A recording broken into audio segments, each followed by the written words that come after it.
Good morning, everyone. Good afternoon, and welcome to everyone joining us today. 1 second. I don't know. For those of you who don't know me, my name is Jeff Voss and can't see me. I'm a partner and co-founder of Artisan Advisors. Yeah, In a minute, I will introduce the other panel tell members. if they can hear me though. But before I do this, I have a few logistical issues to deal with for today's session. Yeah. Today's webinar is scheduled for 1 hour. So for those who registered in your organization that could not make it live, we will have a recording on our website tomorrow for their viewing pleasure. If you'd like to ask questions, please click on the chat box in the lower right-hand section of the screen and type your question in. At the end of the session, if we have time, we'll try to answer your questions live. But if not, we will definitely get back to you either way, by phone or in writing. And as a thank you for attending today, please don't forget to check your emails for a free Dunkin' Donuts gift card. It's something we do after each of our webinars. Enjoy a pastry and a cup of coffee on us. We certainly wish that we could have been with you. This is the last webinar in our series entitled Survive or Thrive. Webinar 4, the theme is called We Have a New President. So what does this mean for your financial institution? So how does this webinar tie into the Survive or Thrive series? Let me go back and just recap for you. So in webinar 1, we set the landscape of the economy and the industry using data and trends essentially 3 months into the recession caused by COVID. The purpose was to provide a framework for strategic planning during these difficult times. In September, webinar 2, we explored strategic planning methods for healthy and challenged banks. We discussed macro challenges and opportunities impacting most institutions today, given the recession. We focused on the importance of creating realistic assumptions to start the process and the need to stress or backtest those assumptions. We discussed capital stress testing in order to determine the correct amount of capital required to achieve your mission, vision, and goals, and the ability to raise capital today, whether from a defensive posture or from an opportunistic standpoint. In October, we took a deeper dive into the process and focused on effective SWOT techniques and reviewed how those are used to evaluate, support, and determine realistic goals and objectives. Today we'll focus on SWOT again, this time looking at opportunities that are created and threats being posed by electing a new president. Hopefully with today's discussion, it should bring to light certain areas you should consider in your planning process for 2021 and beyond. So with that said, I'm going to introduce our panelists today. First, let me introduce a familiar face, Jim Adkins, my partner and co-founder of Artisan Advisors.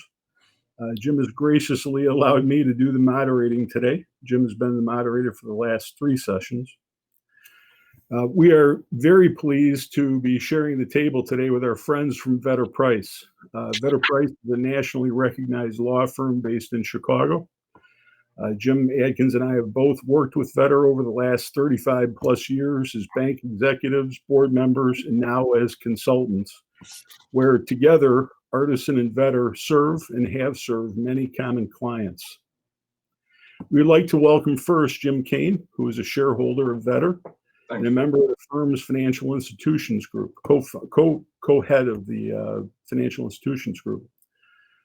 Prior to joining Vedder, Jim was a district counsel for the OCC in Chicago, and as the chief legal officer for the OCC Central District, he was responsible for providing legal and policy advice to the deputy controller and over 500 examiners in the Central District. He oversaw the resolution of numerous complex and often contentious legal issues on a wide variety of matters. In 1993, Jim joined Vedder Price and today serves as the co-chair of the Financial Institutions Group. Jim's practice is focused on financial institutions and their officers and directors, where he serves as regulatory and corporate counsel. As a former regulator and as a past director of 2 different community banks, Jim is able to offer very practical and experienced legal advice that few attorneys can match in the areas of corporate law, banking regulation, securities law, and by advising on institutions' products and services, governance issues, consumer compliance, and M&A. And finally, we'd like to welcome Dan McKay, who is also a shareholder of Vetter. He has served on numerous leadership capacities and committees at the firm over the years.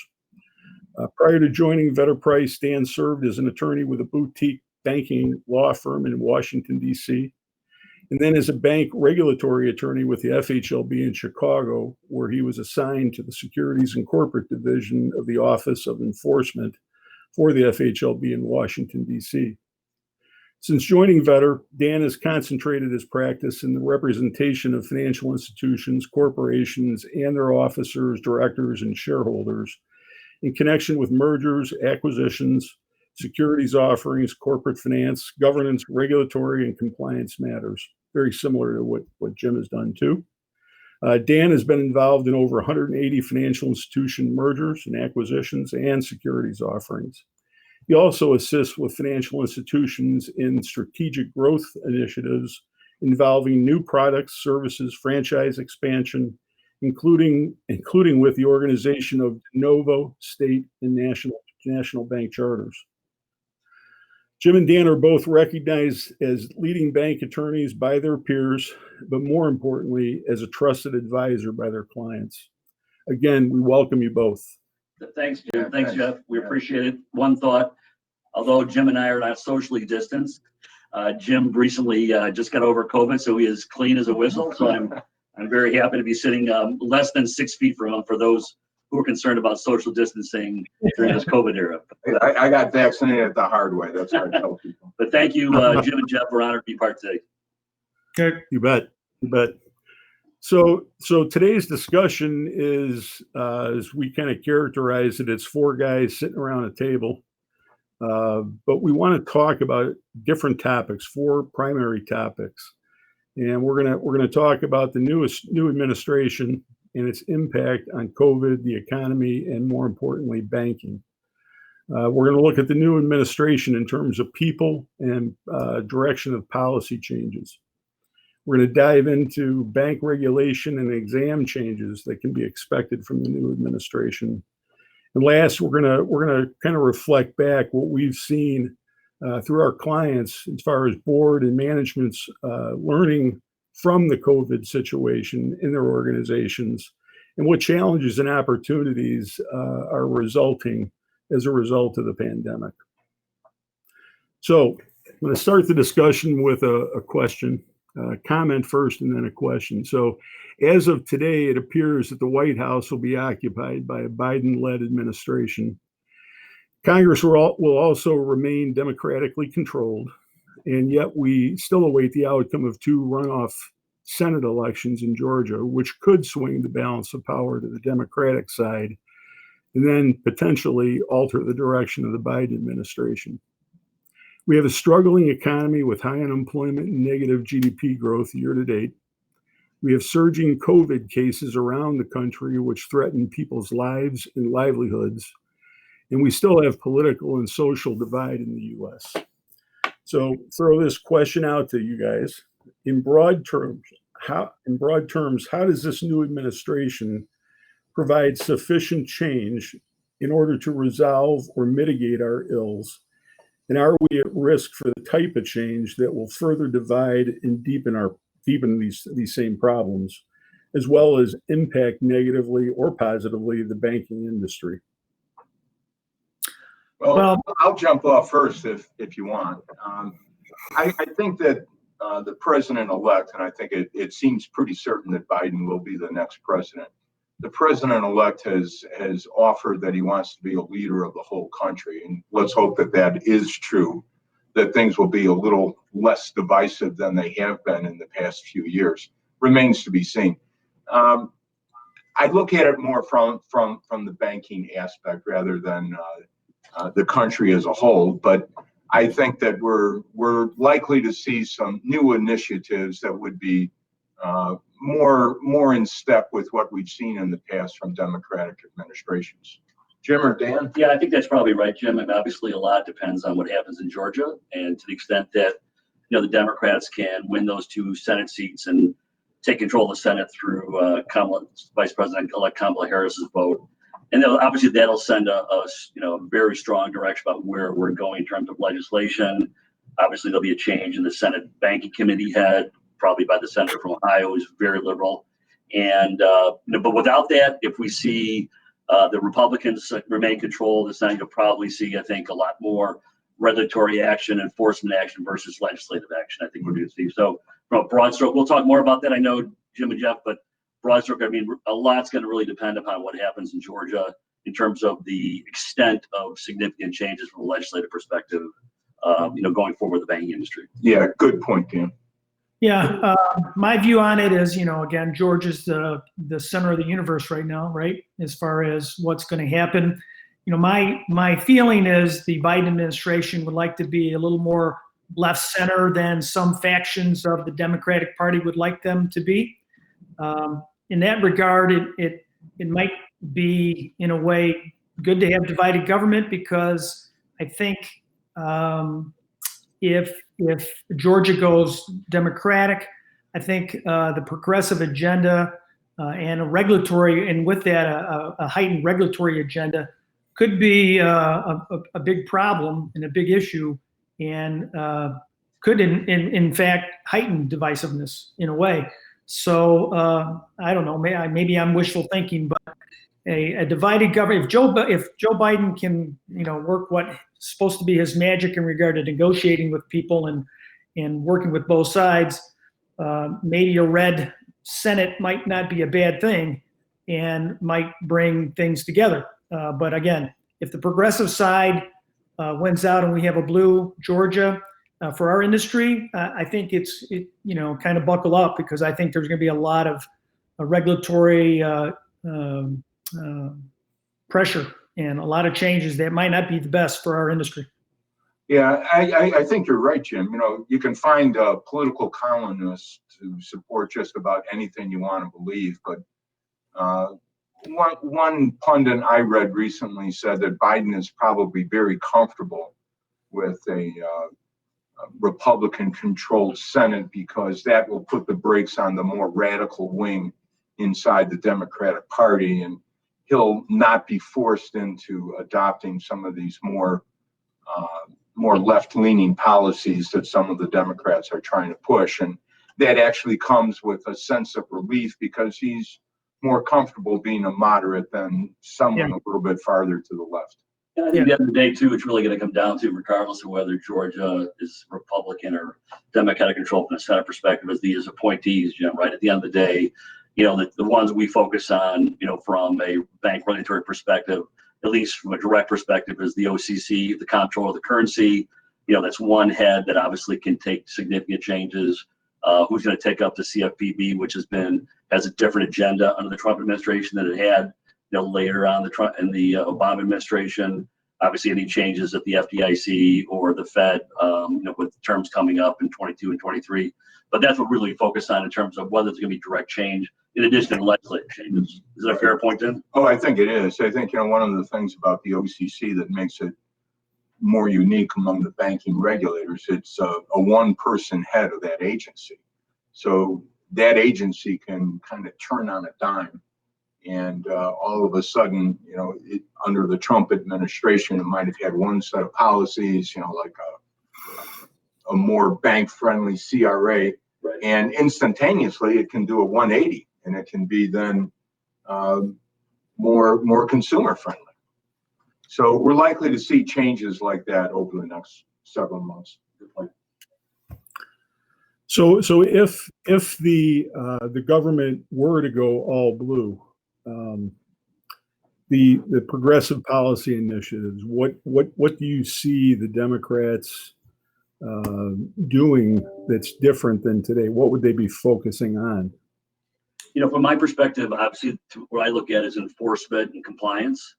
I think, you'll probably see more significant focus on those in areas, like fair lending, fair housing, the CRA Act, those from our perspective, from an enforcement perspective. Remember, in the Obama administration, there was significant antitrust review. We'll talk more about that in terms of where antitrust is going. Focus on larger banks. Are banks too big? But from a community bank perspective, it's really going to be on, I think, the compliance and enforcement side, making sure that the community bank has their kind of ducks in a row, especially when it comes to fair lending and fair housing. If you recall, during the Obama administration, a lot of emphasis was placed on that from the FDIC perspective. You saw a lot of referrals to DOJ, for DOJ to look at those situations. So certainly that's one area, Jim, that we think we're going to see fairly significant action on. Absolutely. I think it's a very subjective kind of situation. We can readily point to, overt discrimination and say, well, that's clear. I mean, we will not make loans to anyone who is not, in our opinion, 100% American. Well, whatever that means. That, that's an easy standard. But what's more difficult to gauge is the disparate impact test that the agencies apply. And during the Trump administration, they've taken a much more lender-friendly attitude towards what constitutes disparate impact. Disparate effect, it's still out there, of course, and that's the black and white. But I think we could see some real changes in how the bank regulatory agencies look at disparate impact. The other thing I'd point out is, if we go back to the early Obama years, just in general, there was a feeling among bankers that it was a very hostile regulatory environment, that bankers were not in favor. And for that reason, bankers felt a lot of hostility on the part of the regulators. Now, that might have been caused by the fact that bankers were somehow blamed for the Great Recession. They caused it. You got to pay for this in some way. We don't have a catalyst like that right now. But I wonder if we're going to revert to something that instead of being like a facilitator, the regulators become more of a, I don't want to use too harsh of a word and say a prosecutor, but something more akin to that, as opposed to the consultant facilitator that I think we've seen particularly in the last 8 or 9 months since COVID has hit. I mean, absolutely. And Jim and Jeff, you guys see that in all your work with your community bank clients and ours too. A lot of it's going to depend on, to the extent that they go down a different path, whether it be on some of the progressive things in the Biden platform. You're talking about, universal accounts and the Fed setting up universal banking accounts and, the post office getting involved in banking. Obviously, a lot of those are very highly unlikely to pass. But I think if it does go blue, Jeff, you may see a really push toward, things that have been pushed by the progressive from the banking perspective. But ultimately, it's, as Jim said, it'll take time, depending on what the agencies are. But I think there will be certainly a change of focus to see it. I mean, Jim, you probably see that in your work with your bank clients. In the Obama administration, the exams are just different, right? And one thing I was wondering, I think a couple of years ago there was some relief that was provided by Congress for small banks, and I'm just wondering if Congress, both sides of the aisle, remember that all the unintended consequences that happen to small banks. Right. And I think if I remember correctly, that was I think it was fairly bipartisan, that small banking legislation that came out and kind of took some of the Dodd-Graham stuff and settled it down a little bit for the small banks. So hopefully the people up in Washington realize that Bank of America is different than Bank of XYZ in a little town in Illinois. And hopefully they remember that. A very good sign, an initial sign, I think, is the proposed appointment of Janet Yellen. There had been talk that the Secretary of Treasury might be Elizabeth Warren, and the market reacted positively to that. I think the nomination of Yellen was seen as not as hard-leaning left as the appointment of or the nomination of Elizabeth Warren might have been. And the Secretary of Treasury is going to have an awful lot of influence about who is the controller, who is the head of the CFPB. Right. So it's a signal that there could be moderation, which I think everyone in the industry can kind of say that's a good thing. And there may be some things that go across both aisles if you think about it. You know, I think now if there's maybe a significant push in the Senate to allow cannabis banking, to allow, I mean, obviously there's a new, I think Senator Toomey out of Kentucky's coming in, and he said that he may be in favor of across the aisle and having a cannabis bill come through, which obviously we certainly would be a positive for the banking industry, especially in those states that have legalized, especially here in Illinois, and get the cash and the kind of off the books transactions you see in cannabis shops running through the banking system, which I think are real possibilities for our banking clients going forward. And on a broader front, today's Wall Street Journal is talking about the possibility of another round of legislation that would provide some relief to those who are suffering the most from COVID and the economic downturn it's caused. Jim, was there any detail in that article or the discussion? I heard the same thing, and the dollar amounts, you know, 900 billion versus 550 billion that the Republicans would like to see. Any detail in terms of how that financial stimulus would be allocated? From what I read, the Democrats were coming off of the high number that they had. And as a result, there would be less aid to states and less aid to any municipalities, but there would be aid to airlines, I recall that, and as well as individuals. Instead of $600 a month in terms of a supplement to unemployment, it would be $300 a month, and there would be additional PPP funding that would be available as well. Yeah, that's it's very fluid right now, though. Yeah, you know, in looking at it, and so many of our banks, so many of our clients. I'm sorry, so many of our banks did the PPP lending themselves, and you know, as it tailed off at the end, there were a lot of funds that were left on the table, obviously, that were not used.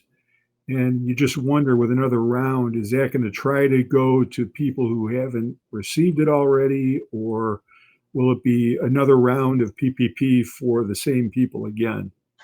I think my understanding was, again, this is very fluid, as Jim said, the Senate bill seemed to indicate that would be for people who've got it before plus new.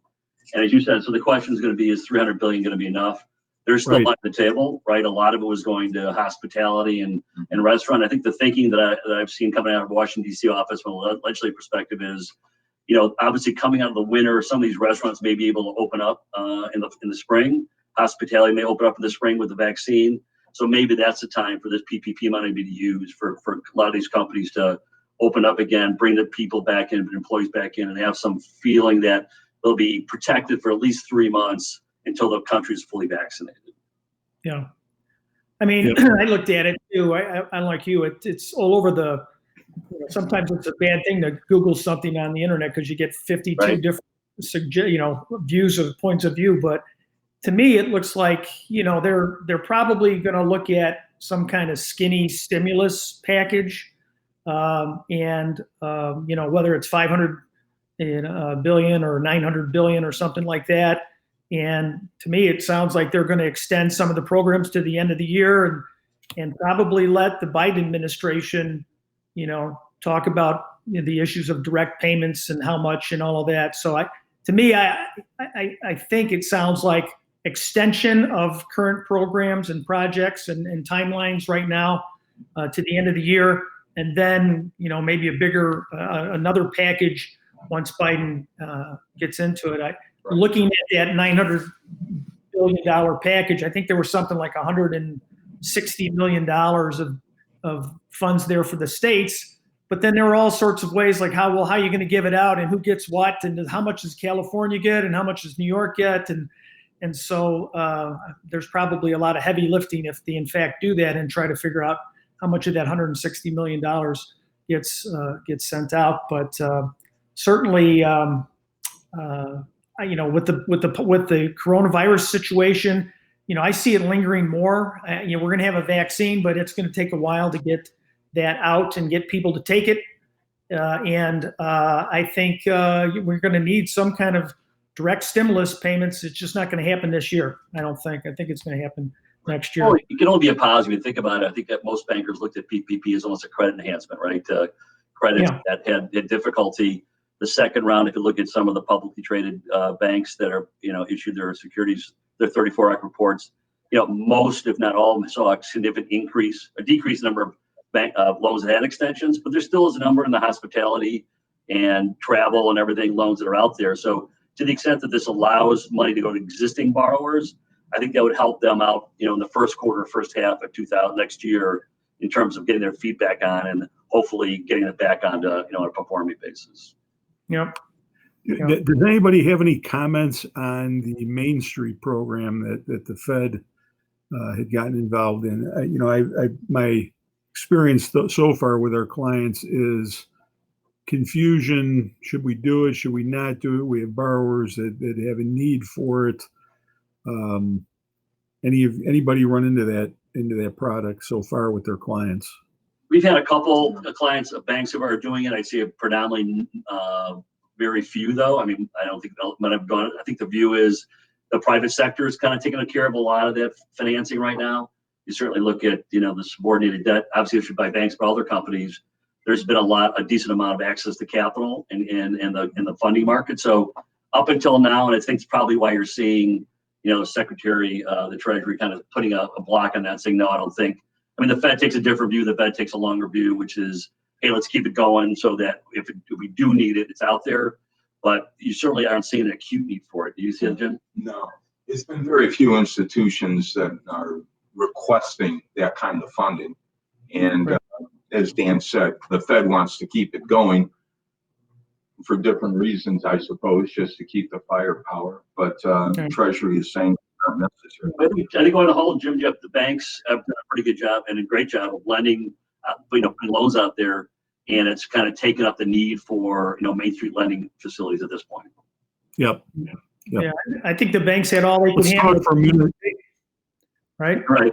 Yeah, when I was making reference earlier to 2008, 2009, to contrast a little bit with that right now, I think a lot of people felt at the time that the banks caused that recession in some way. It was their fault. And so banks really fell out of favor. This time around, I mean, everybody knows this kind of came out of nowhere. If there is a recession, and there is, it's not the fault of the banking industry. It's no one's fault. It's this pandemic that hit us rather unexpectedly. Yeah, and I think, as I've been in the banking industry all my life, and I mean, the bankers did just a tremendous job handling that PPP. I know there was a lot of, how's it work and all that, but they went there and they got the money out. They were the vehicle that got the money out to the people. And so it was really the industry did a yeoman's job and should be quite proud of how they assisted the country, in a patriotic way to get that money out. And I know they're going to hopefully make some money on it, but it was quite quite an effort to get that out. Yeah. I thought was a rather effective radio commercial this morning, and that was a bank was advertising how many PPP loans it made, how many dollars were involved in that, and how many jobs were saved. And it was a very effective 30-second spot on the radio, but it got the message across. And again, contrasting it to 2008, I think bankers can really hold their head high with how they performed in this critical period. Whereas I think the quote in 2009 after Obama took office was he told the community bankers, the independent bankers, I'm the only thing that's standing between you and the guys with the pitchforks. So it's a much different attitude today. I think the question on the table, and Jim and Jeff, you guys could probably answer this, which is, what are the credit quality issues underlying, the loans that are still under PPP right now, right, or have been extended through the end of the year? And that's really the question that, for the banking industry right now is where is that going to be? I think most people feel that the banks are adequately reserved and down capital, but isn't that the question on the table for your clients is, where are those stresses going to come out next year, and to what extent are they going to be soaked up by the ALLL or whether additional reserves and capital are going to be needed. Yeah, you're right. You're right, Dan. I think there's, and I know we'll talk about this in a little bit, but there's been information that's been requested by the regulators through call report reporting that is not available to other bankers. It's between the bank and the regulators through the call report itself, and I can almost assure you that information, along with the PPP loans, are their red flags that are going to determine how they proceed with the exam process. The volume of loans that they had outstanding for COVID mods combined with PPP, and if it's to the same clients, those clients are probably at a higher risk than those that just took the PPP loans out. It's because obviously there's little risk to the bank and the PPP loans. But in general, I think you're right, Dan. I mean, that's really, when you think about it, the exam's tone has changed in the fourth quarter versus the second, third. The examiners, the second, third are really there to help the bank out, or you do everything you can to help the community, your employees, the franchise. You have liquidity, and certainly from our client perspective, what we see in the fourth quarter, the exams are more, okay, show us why you think that these COVID mods are going to be okay, or show us why you think your ALLL is sufficient right now. What are the stress testing, liquidity needs, and if it's more of compliance, right? It's going to be more toward compliance. Show us what you've done to stay on top of this versus, what are you doing to protect the community? Yeah. Did you see the same thing, Jim? Yeah, it's less hostile right now. I mean, right now it's conciliatory. It's kind of like we're all trying to get through this. What can we do? Maybe we can point out a few things to you. Maybe we can help you adjust your stress testing, or look at your ALLL, or look at credits a little bit differently. But at the end of the day, it is going to come down to the ability to repay and what's going to happen. Like anyone, you can walk around, whether it's in downtown Chicago, where we're at right now, or a suburban strip mall. You're going to see people that are hurting. You're going to see restaurants that are closed down. Gym facilities are closed down. Lots of small businesses are closed down. And what does that mean for commercial real estate? The community bank that has a strip mall loan. Well, how many tenants in that strip mall are suffering? Are they going to be able to make their rent payments, or in turn, is that going to enable the owner of the mall to repay the bank? Jim and Jeff, it's got to make budgetary planning for 2021 pretty difficult with your clients, right? I mean, you guys do a lot of that in terms of, okay, what are we going to project? You probably have to put 2 or 3 different examples together, whether they're going to be a recession, whether they're going to be a vaccine, or whether there's going to be a V-shape or a hockey stick recession, right? Right. Yeah. And Well, at the end of the tunnel, and they say we can see the light at the end of the tunnel, but that light is still a long way away. Right. And Yeah. and as we know too, banks are not a leading indicator. They're more of a trailing indicator. So Right. we might emerge with a vaccine where we reach the herd immunity in May or June or something like that. But the ramifications for banks, it might be several months longer. It could be 6 months longer. Right. So 2021 could be a very difficult year. When we were looking at, Jeff and I are working on, as a number of people are working on some stuff in terms of projections and things like that. And there's kind of a 3-level projection, right? You got your base case, and then you've got your, better than base, and then you got your worst case. And as we go through some of these things, the base case is, things get back to normal. We get back to that 2.8% GDP kind of level. The better case is not much better than that. It's a little bit better, but it's not that better. The worst case is not good. So I guess what I'm saying is that if the vaccine doesn't get out and doesn't get distributed efficiently and like something like that, we're going to go into the second quarter, deep into the second quarter, without a lot of economic headwind, or momentum rather. If we can get this out, get it out, start, getting it distributed in a logical fashion, I think, the base case is probably, that 2.4, 2.5, 2.6% GDP is probably a good, reasonable expectation. But if not, we're going to have a more difficult year. It all comes down to the vaccine, like everything in the last 12 months. It's all about the vaccine. Right. It's interesting, we have our monthly banking group meeting, and one of the things we talked about was some of the, some things that came out of COVID that may be positive for the banking industry, which is, some community bankers actually like appointment banking, right? They like the fact that when the lobbies are closed and people call in for an appointment, they can be prepared for the customer. The customer gets, walks in and sits down with the banker. They thought that was very interesting, that banking may go that direction. The other thing was the rise of the drive-through. To the extent, I think the drive-through was probably the safest COVID banking experience you could do when you think about it. And boy, bankers are thrilled that they have to be able to keep them, notwithstanding, bankers reducing their branch footprint. But interesting, come back and look at maybe some real positives coming out of this in terms of how bankers deliver their services and products, going forward. So Dan, what do you think about branches? What has COVID taught us about branching?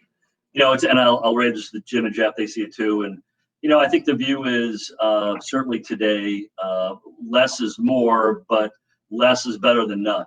It's almost to the extent that we almost need it from a marketing perspective. People need to know that they can walk into a branch. Certainly, you're seeing a lot of people, seeing it from a security perspective. But whether that's a short-term phenomenon, unknown. Just with all the internet and virtual banking going on, I know we're all of a certain era, and I can tell you, my kids have never walked into a bank branch, and wouldn't ask them. But I still think there's probably a need for them. It's just a question of whether those fixed assets needs to be as extensive as they are now. Yeah. A few years back, the CFPB did a study on what influences people in terms of obtaining a mortgage. And one of the most important factors that they found was the proximity of the loan applicant to a branch. Even if they applied online, like you said, Dan, it's an expensive form of advertising, but people feel comfortable knowing that there's a branch there and that is my bank. Which ties into something, Jeff, you and Jim and I talked about, and Jim before that, which is what's the future of the CRA, right, going forward? What's the future of the Community Reinvestment Act in a Biden administration? There's just a lot of things that are going on there, including one, the way banking products are, distributed today, virtually, internet, fintech. What is an assessment area today, right? At the end of the day, what is the right way to evaluate whether a bank is meeting those needs? That I think is going to be a real, question, because before, boy, some of the actions that we were involved with, 10, 15 years ago, part of the solution was for a bank to open a branch in a low to moderate income area, or to throw more loan officers down there. And is that changing today? I just saw Chase announce they're putting $7 million into a company that's going to basically build houses in low to moderate income areas. It's a direct investment in that company versus putting a branch down there. That may be the way CRA is going, which is we're not just going to look at the loans you make or the amount of marketing money you put in or where your branches are, but what are you doing to help, the credit needs for low to moderate income areas other than the lending facility? Yeah. Right. The geographic, historically it's a geographic, the CRA was based on geography, right? And everyone wanted to avoid a red line and all those types of things. And I agree with you, Dan. It's such a game changer when it comes to fintech and things like that. There's no geography issues anymore. And so, how are you, what does that look like in terms of, looking for discrimination and things like that? Are you not, it might go back to, who you're targeting. Let's see your advertising. Are you targeting certain groups? Are you reaching out to groups? For the longest time in the CRA thing, yeah, you get a little credit for effort, right? Effort in your CRA program, but they wanted results, right? So it might change around and go back to, okay, let's see your effort until we figure out what a CRA type program looks like in the fintech world. So, the marketing people might play a big role in the new CRA, to show effort and to show outreach. Yeah. And more importantly, a lot of community banks have regional or even nationwide presences in lending, right? Does it make sense to tie it to this whole in-out, 50% of your loans have to be in your assessment area? If you're out there making loans in low to moderate income areas outside of your assessment area, and you're competing with nationwide funding, fintech, right? Why should you have to say, everything, all my marbles have got to be in this one little assessment area? There should be other ways of judging whether you're meeting your needs, your community, other than saying, well, half my loans are in this, 100 block by 100 block, radius, division. Yeah. Yeah. Well, there will be a lot of talk about CRA, and there's a lot of ways to try and figure it out. I hope that, my hope is that they take a more expansive view, that they're going to not be so rigid, like, what are you doing in this area, but just saying, what are you doing? And are you a positive influence on your community, or are you kind of holed up behind a moat and a castle wall to protect yourself from the community? Right. And most banks are not like that. I mean, Yeah. think about it, they're looking for growth opportunities, they're looking for ways to do it. And hopefully with the Biden administration, it'll be a partnership with the industry to figure out what the way the CRA is going. It's an open question though, I think, because obviously racial disparity, economic disparity is a big thing coming out of the Biden administration. And so how do they want to implement that change through CRA? I think is an open question right now. Yeah. I just hope they take a broad approach to it, and not necessarily be fixed on housing the way they have in the past, but there's other kinds of loans. I can remember, people saying, well, before a guy can get a house, he has to have a job, and before he has a job, he's probably going to need a car to get to that job. So Right. why not give CRA credit for car loans? Obviously small business is part of it, but maybe more of an emphasis on that to get certain areas of the country back up and running. But it's certainly it's a great question that's going to be looked at. CRA hasn't been modified. I don't know. It's I think 93 was about. Yeah. There was 30 years. Yeah, so it's time.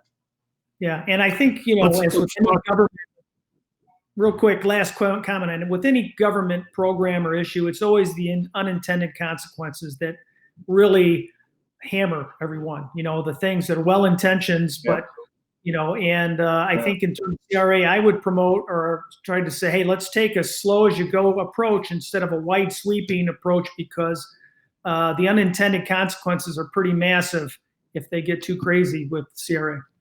It can be, and while you mention that unintended consequences, let's just throw out there for a moment the access to banking reg that the OCC came out with. It's good that there will be a vibrant discussion on that, because I was thinking about it, I said, well, what does that mean? You can't turn down a particular industry. I know I have clients that don't want to make restaurant loans. They say, no, they're just way too tricky for us. And what does that mean? If is it going to be necessary for a bank to make a restaurant loan as long as it meets the criteria that the bank establishes?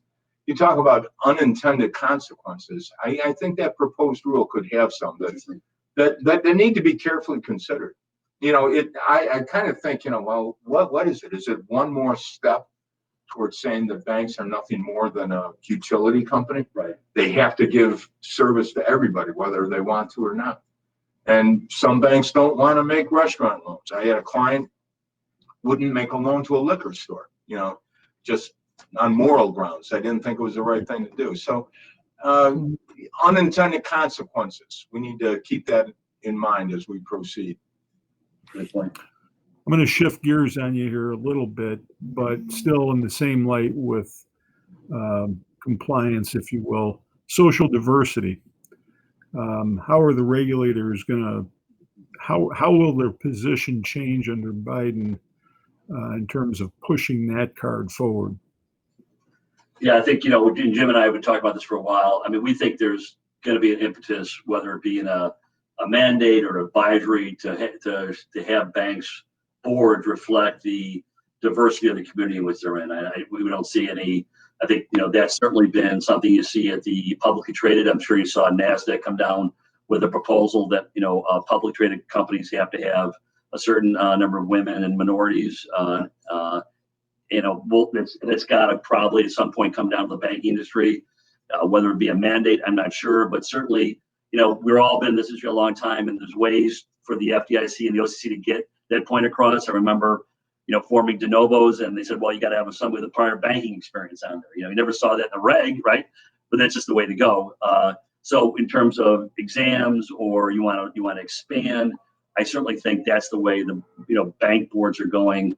Whether it be in the form of a mandate coming down, I don't know, but certainly I think most banks are looking at the composition of their board to reflect what they see as being pushed at the corporate level and at the state level. In California, obviously, it's out there right now, but you're certainly going to see publicly traded companies being asked in order to stay listed to have more of a diverse board of directors. Yeah, I think those are good points. As an aging white male, I'll say that, yeah, it's a good idea to have a board that reflects the community that you're in. It's a good idea, but I also like what Chief Justice Roberts said one time in one of his opinions. He said the way to stop discriminating on race is to stop discriminating on race. And when we get into these bean counting deals, well, okay, we got to have, one of these and one of those and one of these too. And that'll make for, I really object to it in principle. I think that a diversified board is probably a benefit. It's a good idea just from marketing, if nothing else. They'll have access to maybe some potential customers that aging white males might not have, and they'll give a different perspective. I think that can be very good. So I support the concept. I just don't like the idea that this is now going to have to be, one of these, one of those, and give me one of those too while you're at it. It may take the form of disclosure, right? I mean, what the agencies now have to do in terms of their diversity, it may take the form of, okay, a bank has to disclose, a privately held bank has to disclose, its board of director composition. But it certainly feels like that's going to go down the path, and whether it's a mandate or advisory, but I think you're going to see the regulators push for that. I think Dan is absolutely right. I think that's a given. I think that's something that we'll see a lot of these next couple of years. Are you seeing in your banks much diversity at all in either in the management? You probably are, but at the board level, or as you characterize it, aging white males. Is that what we still see in our industry today? I think it depends upon where you're at. We were discussing this issue with one of our clients located in central Indiana, and that banker said, well, only 10% of our community is minority, and it becomes a little bit more difficult for someone like that to find and recruit a qualified minority. And I'm not saying they don't exist, of course, but right. It might be a little bit more difficult than, say, a metropolitan area like Chicago, where there is huge diversity. And I hope when the regulators jawbone bankers into, adopting a more diverse board of directors, I hope that they take that into account, that, it's not the same everywhere across the country. Chicago is a lot different than central Indiana. And I hope those differences are taken into account. I think, to directly answer your question, though, Jeff, I think it really depends upon the location. I think we do see a lot more diversity in metropolitan Chicago than we do see in, let's say, central Illinois or central Indiana. Yeah, that's certainly a factor when boards are looking at I think another impetus that the banks look at today is actually a matter of, do we have the right people on the board, right? At the end of the day, from a risk perspective, from a compliance perspective. I mean, we just talked about the first half hour that said risk and compliance are going to be huge. Do we have that person on the board, right? Who's going to help us with that, who understands those issues? The other one, regardless of, their gender or race, is, they're looking for younger board members that to help them with, the millennials, and how do we bank, and how do we deal with fintechs, and how do my kids who are in their 20s bank? And that is probably the bigger thing, is to try to recruit, that next generation, both on this management side, but the board side. And I think that's going to be just as critical as anything else, is to make sure that the banks have the right people on the board to help them compete in the next 5 or 10 years. Because certainly from a community bank's perspective, the large 20 banks hold 90% of the deposits. I mean, it's or something along those lines. I mean, it's obviously community banks have a very focused, but they're very focused business plan, but they've got to make sure that they are competing in areas they can, and you need the expertise of the board to get there. What's an interesting, you got to look at results. I mean, you could have a bank that's doing very well, outreach and diverse and all of that kind of stuff, and their board may be one particular, race or one particular color or whatever. And so to me, it's you have to look at the results. And if a bank has a good outreach and they're doing all the right things and they have a certain, and they've got good loans across a lot of different diverse groups, and the board is a certain color or race or whatever particular you want, that has to count for something, right? I think the mere fact that you're going to put a board and make it look a certain way, that doesn't guarantee it's going to change either. And so I think the regulators have to realize, let's start with the facts. Where are the facts? And then look at board compensation. And if the facts don't belie that we're having enough outreach, then maybe there should be some board action there. Yeah. Look for the action to come, I think, through an obscure provision in Dodd-Frank. It required each one of the agencies to establish an office of diversity. And the purpose of that office was to promote diversity, not just inside the institution, inside the agency, but inside the institutions that are regulated by that agency. That's a great point. The other point too is probably in enforcement actions. You think about an enforcement action as MOU or a consent order where they are asking the board to do certain things. You certainly can see the agency coming in and say, we want to, as part of this consent order, we want a more diverse board. That's the areas that you can see coming in versus a mandate coming across the entire industry. In the past, we've seen in rare situations, particularly when there's like some kind of insider abuse problem or family ownership that is very concentrated, smaller community banks ordinarily, you'll see a requirement to establish one or two new board seats. But as Dan said, I think we could see that, one or two more board seats that are going to be representative of the community in which the bank is established or something along those lines. Let's change directions here again for a few minutes and talk about opportunities and challenges that the banks and their boards and management are running into as a result of COVID. What are you guys hearing out there from your clients? And Jim, we'll talk about ours as well. I'll throw a topic out there right off the bat, and that's net interest margin compression. What we're seeing because of the COVID situation, the reduction in rates, again, a compression in the margin is putting pressure on banks to think about a lot of different things. An example would be branches. This is a perfect opportunity to take a look at the need for those locations. And I do know many of our clients are seeing their margins not dry up, but definitely narrow in a significant way. They're seeing cost of funds fall to try to match, but there's competition out there for good loans.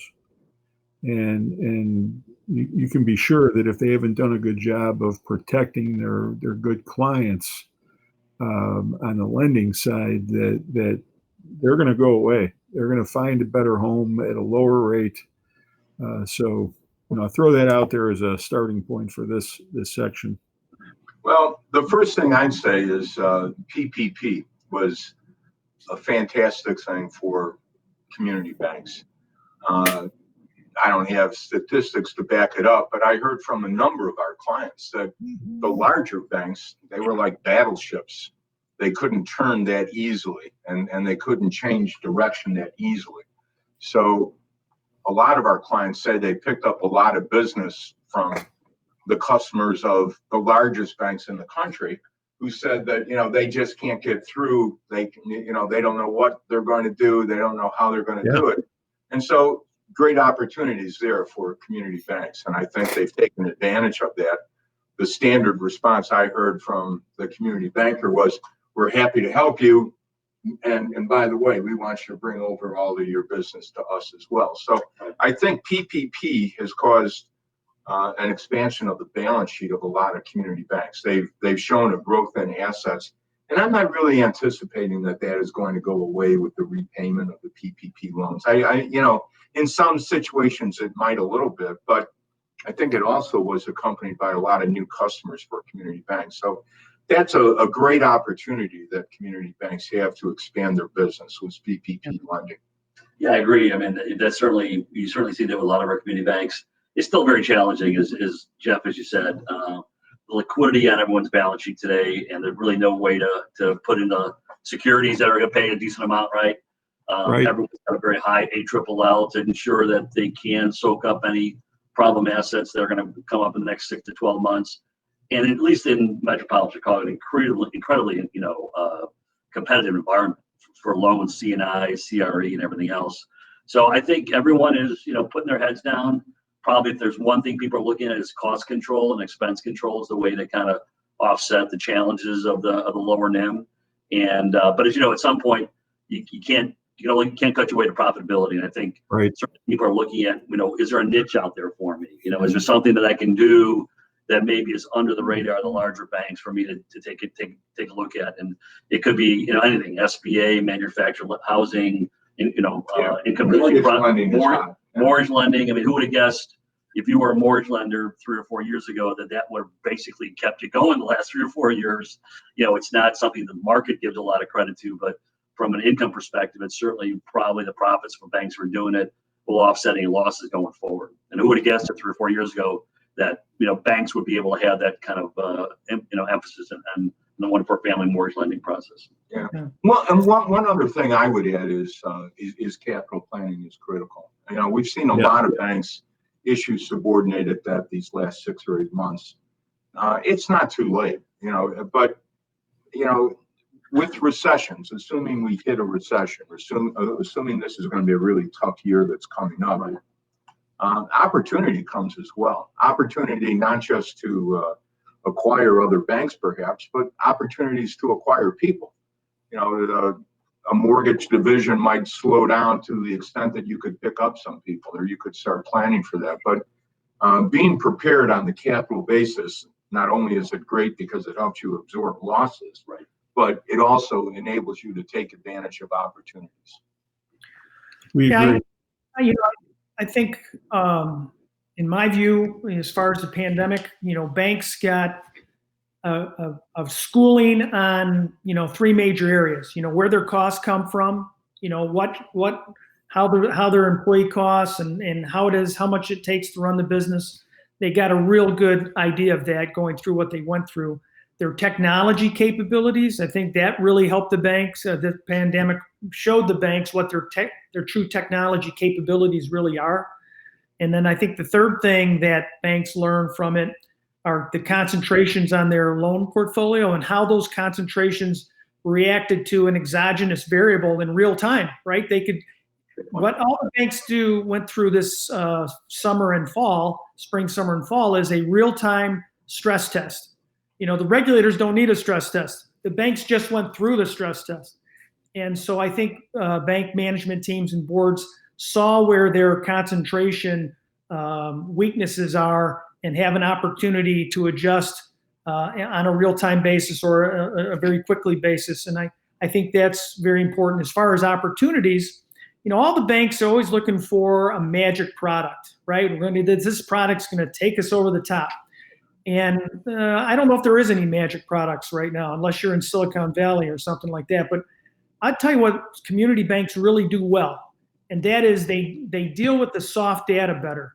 Where the person is from and where the person, they can walk over and see the business, and they can process this soft data that big, large banks can't process.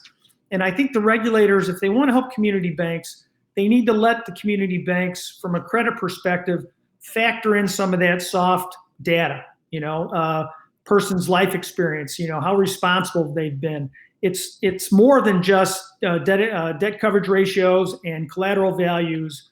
And, that's more than that. It's, does this person have the ability to run a business? And I think that's where community bank value really can shine. But if the regulators don't allow the community banks to process some of what I call that soft data, then, we're left competing with Bank of America on metrics, on financial metrics that are just, run of the mill. Everybody does that. And they don't allow us to see through, to the real customer and his experience levels and things of that nature. So I'd love to see the regulators allow the banks to go and do that and move forward on that basis if they could under a new administration. I don't know if that's a possibility, but hopefully. Jeff, you talked about opportunities, and certainly, although a lot of M&A was suspended this year, we a lot of our clients are involved both on the buy and sell side. So everyone kind of took a pause, but you're starting to see a little opening of that. I think for a couple of reasons. One, I think as Jim was saying, banks are much more comfortable stress testing. So a possible acquirer's going in there going, yeah, you really know your portfolio. Maybe we should be comfortable too. Secondly is, the market's come back a little bit for bank stocks. I mean, I think the KBW index was down almost 60% over the year. It's back up. Maybe it's only down 10 or 15%. So some banks can use their currency as possible acquisition. But you're also seeing just community banks buying smaller community banks with cash. That's one thing with a down stock market for banks is cash is an easier component to use for acquisitions. And we just saw one announced in downstate Illinois, $800 million bank buying a $150 million bank. I think we're going to continue to see that just because the competitive pressures are going to be there for the next couple of years, and doesn't make sense to affiliate yourself with a large organization to get a little more economy of scale. So it certainly was suspended. We think that it's going to open up probably more likely the second quarter, but I think you're going to see more of that next year just because of the pressures on banking in general are not going to stop in Biden or another Trump administration. I'll throw this out and ask the question quickly because we're running out of time here, as you can imagine. De novos, are they going to come back in any way, shape, or form in the next couple of years? I'll give it mine. I think it's probably in the areas that are the highest growth in the country, right? I mean, when de novos were big, and we were all involved in a lot of them those years. So I certainly think to the extent you've seen people move to Texas, move to Florida, move to Arizona, those areas that are high growth with consolidation, we'll see, de novos. I think the tougher thing, trying to open a de novo in Chicago or Detroit or, areas that are having a tough time, both from a state perspective and competitively, is saying, okay, I have to raise $30 to $50 million. Am I going to be profitable, right? And when am I going to be profitable? And how am I going to compete against existing banks plus the fintechs, right?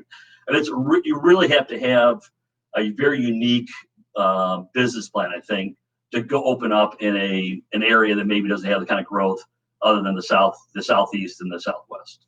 I agree. I mean, if you have growth, it's easy, because there's a new business being formed all the time, and that new business is looking for a bank, and you're the new bank or the new company. It's a good fit. Where you don't have growth, you're really involved in poaching away somebody else's customers. And as we all know, unless the bank is messing up badly, customers don't like to leave their bank. There's a lot of loyalty there. So growth is essential. I think we'll also see more of the fintech. GM has announced it's looking at an industrial loan bank. The American Banker had an article today talking about, I think it was a fintech lender that was going to open up a national bank that would only accept uninsured deposits, so they could avoid both the FDIC and Fed. A great strategy if you can implement that. Let's see if it goes down. But I think on that end, you're going to see some of the larger players look for a bank charter because, again, it's something that's valuable. Right. Yeah, I think as far as de novos, I agree with everything you said. I think what's going to be different about this round is also that the amount dedicated to the technology aspect of the de novo is going to be much greater. And I think it should be, the old idea of putting a de novo up in a nice neighborhood and just kind of letting it run.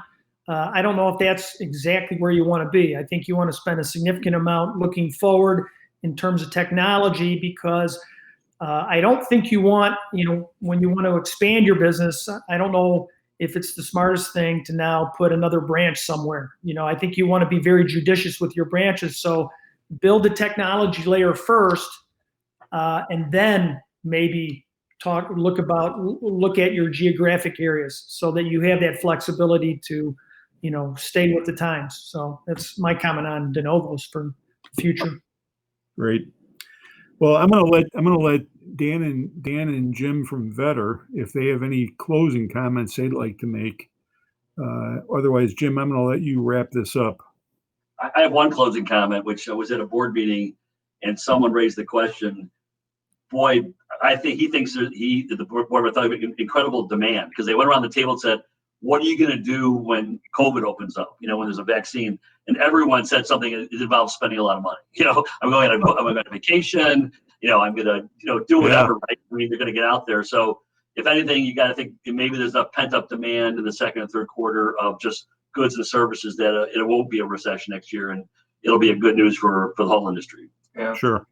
Yeah, my comment would be, I hope I'm kind of wrong. I hope I am wrong, but yeah, the light at the end of the tunnel is there. It's visible. It's just going to take us maybe 6 to 8 months to get there, and those could be some pretty rough months. But the industry is strong. I think it's much more capable of handling this than it was in 08 or 09. Statistically, there's much more capital in the system, but just as importantly, there's a lot of seasoned bankers out there who have been through something like this before. And, we did it before, we can do it again. Yeah. Let's try not to do it again, because I don't know if I have that much, stamina for another one. But, as Jeff said, I'll kind of wrap us up here. First of all, I want to thank Jim and Dan and the team at Vetter. We're just so happy to work with them over the years, and they're wonderful people. And I encourage everybody to call them if they have any problems or questions or anything remotely related to the banking industry. So I want to thank them so much for participating. And I want to thank everybody that participated throughout the marketing series. We hope you've enjoyed it as much as we've enjoyed giving it. It's something that we really enjoyed, and we really thought that we could provide something helpful to the banking community, and hopefully we did. We're planning a new series for this coming year. We'll get back to everybody on what that will be, but we're in our laboratory right now cooking that up. We want to, of course, remind everybody that look for your Dunkin' gift card in the mail as just a little thank you for spending some time with us. And again, if you have any issues or problems from a banking perspective, give us a call, give Vetter a call, and we'll all try to help you as much as we can. So again, thank you so much. We'll see you next year. Happy holidays, everybody, and God bless. Thanks, Jim. Bye-bye. Thanks, Jeff.